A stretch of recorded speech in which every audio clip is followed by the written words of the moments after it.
حال ही में दो अफसोसनाक वाकयात पेश आए हैं जिसकी जितनी भी मजम्मत की जाए कम है। उस पर भी बात होगी, लेकिन उस तरफ जाने से पहले मेरी समझ से बाहर है कि लोगों को अपनी टांगें दबवाने का इतना शौक क्यों होता है। दबवाना तो एक तरफ, मालिश का भी शौक कूट कूट कर भरा हुआ है। आप रात को नीम अंधेरे फुटपाथ पर एक गंदा सरंडा बिस्तर बिछा हुआ देखेंगे और उसके साथ ही बिस्तर से मिलता जुलता मैला कुचैला मालशी, जो ज्यादातर निशाई भी हो सकता है, वो भी इस गंदे सरांडे बिस्तर पर ऊंधे मुंह लेटे हुए सिर्फ लंगोट में मलबूस नीम बरहना शख्स पर चढ़ा तेल से उसके पूरे जिस्म के तमाम हसासों पोशीदा हिस्सों की मालिश में मसरूफ होगा।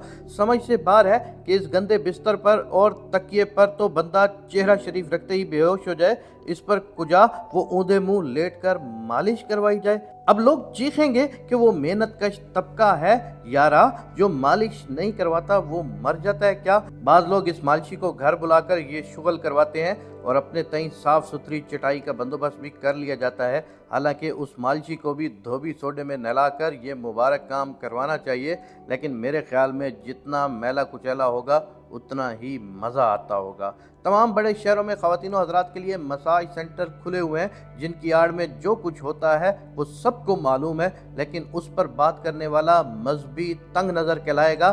खैर, ये तो बात से बात निकल गई, लेकिन असल बात ये है कि एक खबर निकली कि एतकाफ़ में बैठे एक शख्स ने एतकाफ़ में बैठे 13 साला बच्चे से ज़्यादती की। फिर एक दूसरी खबर आई कि एक मौलवी ने जिस्म दबाने के लिए मदरसे के बच्चे को बुलाया और उससे ज़्यादती की कोशिश की। हो सकता है ये दोनों इल्ज़ामात हों और हो भी सकता है कि दोनों खबरें बिल्कुल दुरुस्त हों, क्योंकि दोनों अतराफ़ का दिफा करने लोग मैदान में उतर चुके हैं। लेकिन मेरे नज़दीक इस बहस से कतई नज़र ये दबवाने या मालिश का काम सिर्फ महरम से करवाना चाहिए, ना कि गली महल्ले के बच्चों या फिर मदारिस के बच्चों से। जी, मदारिस के बच्चे सीखपा होने की बिल्कुल भी ज़रूरत नहीं, क्योंकि मैं मदारिस का बहुत एहतराम करता हूँ, लेकिन खिदमत के नाम पर तलबा से जिस्म क्यों दबवाया जाए, क्योंकि वो मुफ्त में तालीम हासिल कर रहे हैं या कि फिर उनका कोई वली वारिस नहीं है, या फिर माले मुफ्त दिले बेरहम के मसदाक हाँकी जाओ जितना हाँकना है।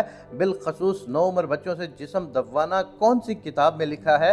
वैसे तो बालिग से भी क्यों दबवाया जाए, पाँव और टांगें घुटनों से नीचे नीचे दबवाने तक तो चलो बात ठीक है, लेकिन फिर उससे ऊपर क्यों, वो भी नामहरम से। मदारिस में खिदमत के नाम पर तलबा का इत्तिसाल रुकना चाहिए। बेशक बहुत से तलबा अकीदत से अपने असातिज़ा के पैर दबाते हैं, लेकिन फिर इस तरह के हालात भी आ जाते हैं। इसके अलावा नाबालिग बच्चों को अकेले मस्जिद में नहीं भेजना चाहिए। मैं इस्लामी मिसालें इसलिए नहीं देता क्योंकि मैं कोई मुफ्ती नहीं हूँ, लेकिन मुझे पता है इस्लाम एक मखसूस उम्र के बाद बच्चे और बच्ची को भी बच्चों वाले तरीके से प्यार करने से टोकता है। वैसे तो बच्चियों से भी बेशक सगी बेटियां ही क्यों ना हो जिस्म नहीं दबवाना चाहिए, लेकिन ये सिर्फ मेरी सोच है और हो सकता है कि आप लोग मुझसे मुतफिक ना हो। अगर बिलफर्ज आप मरे जा रहे हैं तो अपनी बीवी से बेशक गला दबवाएं या जिस्म, लेकिन नामहरमों को माफ़ रखिएगा।